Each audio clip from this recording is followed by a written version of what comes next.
Hello, fellow birders. My name is Denis Kania. Today we're going to take a look at the two scaup species and ringnecked duck. On the DuPage Birding Club Education channel, we'll be discussing all things bird related. And as I mentioned, today we'll be talking about the two scaup species and ringnecked duck. So here are three species that we're going to discuss today. We have Greater Scaup, Lesser Scaup, and then ringnecked duck. You can see there are some similarities between these birds, certainly in the scaup species. The males of both greater and lesser are very similar looking, and the females of the two species are also very similar looking.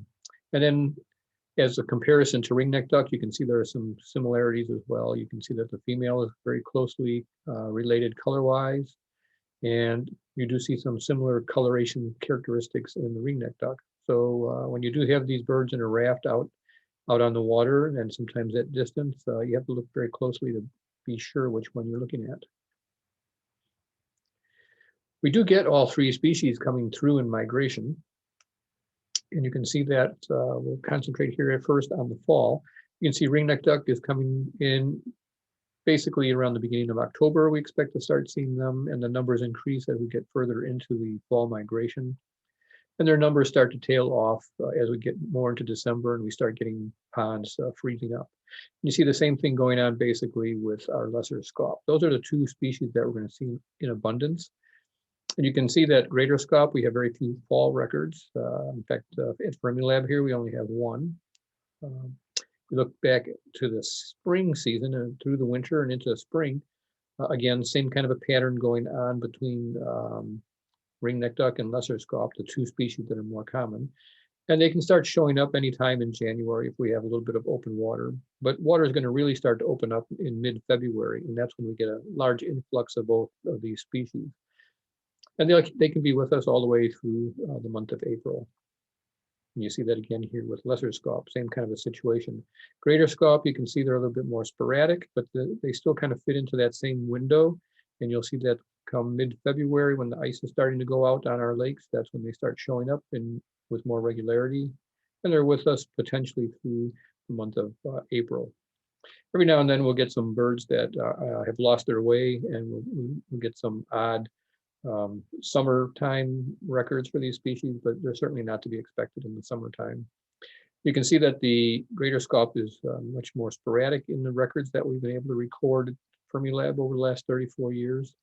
And probably I see at least 100 lesser scaup for every greater scaup that I see. So we don't expect to see them in great numbers. Let's take a closer look at the ringnecked duck to start with. And here we have the male, and here's the female. And of the three species that we're talking about, the ringnecked duck is going to have the most obvious bump on the crown. And it'll be far to the back of the head, and we can see that here in this individual. There's a pretty good peak on this bird here, and even on the female, you can see that's kind of squared off here in the back of the head. And so that's the kind of peak that we're talking about. If we look closely at the bill on the adult male ringnecked duck is quite obvious. You have this very dark tip, black tip, and then a white ring around the near the end of the bill, and then also a slight ring around the base of the bill. But oddly enough, the bird is not called ring-billed duck, it's called ringnecked duck. And if this duck were to have his head extended just a little bit more, you'd see at close range, you'd see that there's actually a brownish ring that goes around the neck. And you're very unlikely to see that in the field. You'd have to be very, very close to the duck in order to see that. But of course, these birds are named by ornithologists that had them in the hand, and so they sometimes zero in on features that are less obvious to us. You'll also notice on the bill that there's kind of a little indentation here as you go down the upper ridge of the bill. You can see it kind of looks like it's a bit punched in right here in this part of the bill. And so it's not a straight upper edge to that bill. And we'll make note of that with the scaup, that you'll see it's much straighter. You can see the same thing kind of going on here with this female. You can see it's kind of a ridge running downward here, and then all of a sudden it kind of just angles out. So it's kind of a little indentation there. The female is going to be more or less brownish overall, but it does have a little buffy area quite often near the base of the bill.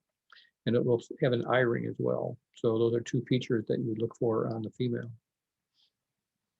The male's flanks, which would be a bit different from the scaup that we'll be talking about in a minute, is going to be grayish, not whitish like you'd see on the scaup. So it's kind of a grayish, except for at the very front of the flank, you'll see that there's a little line of white that runs upward here.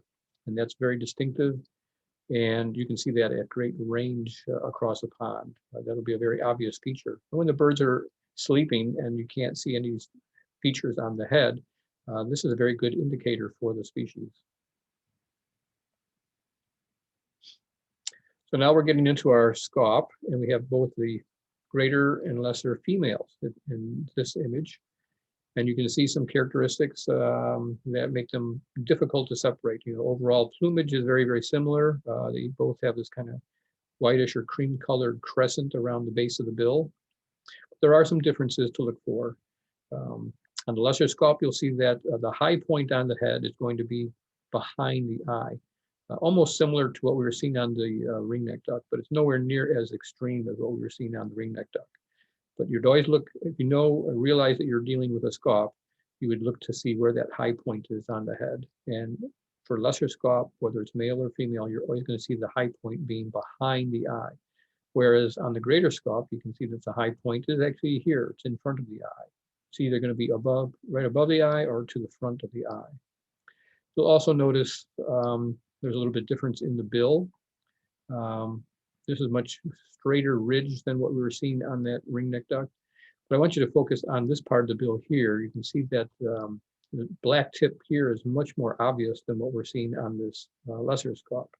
And later in this slide program, you'll see that I have an image that shows that quite clearly. But we'd expect that to be a larger area covered in black on the tip of the greater scaup versus what we see on a lesser scaup.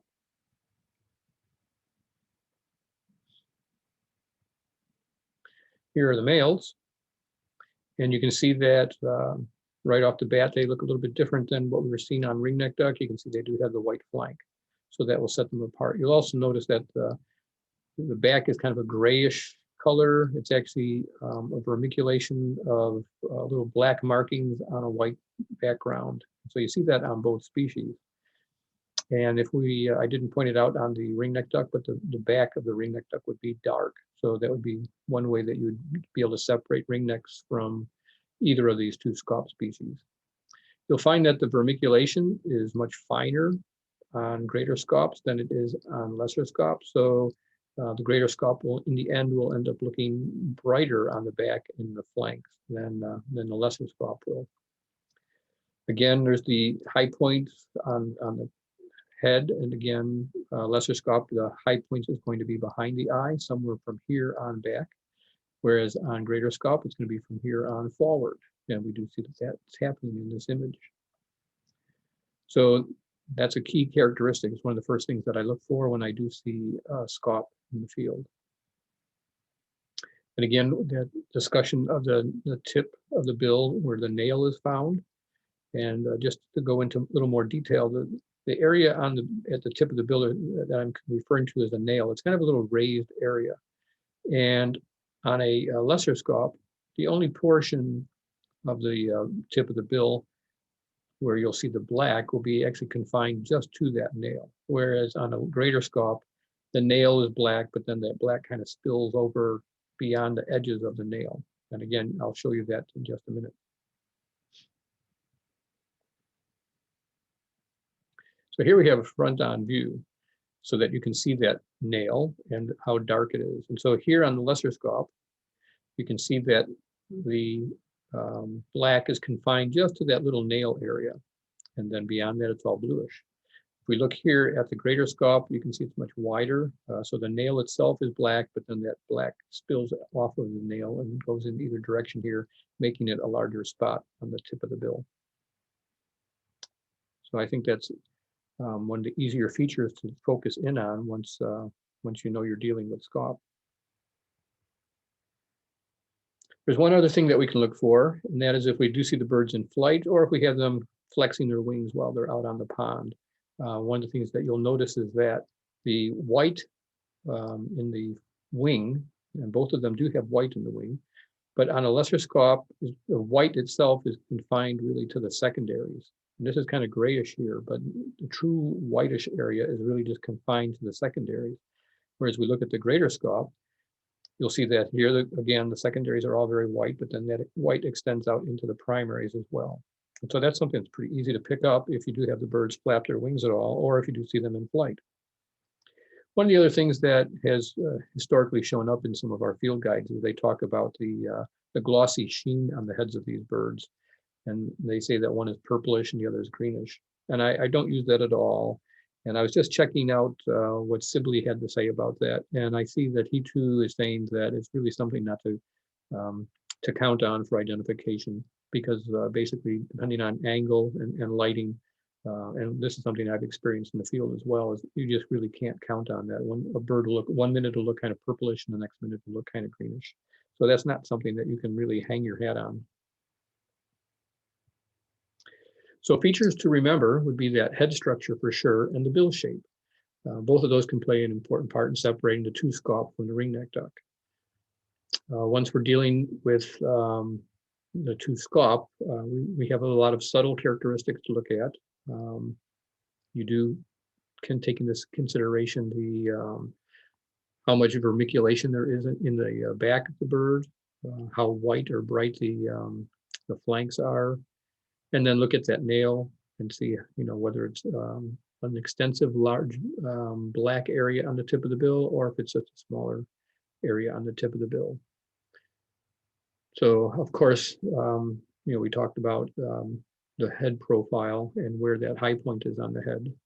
So that's something to also take into consideration. And then the last thing would be the fact that that wing pattern is slightly different, where lesser scaup has white confined to the secondaries. The greater scaup is going to have white that extends throughout all of the flight feathers, both primaries and secondaries. So thanks for taking the time to view this video. Hopefully we've given you some bird food for thought, and I hope you'll join us again in the future as we explore all things bird related.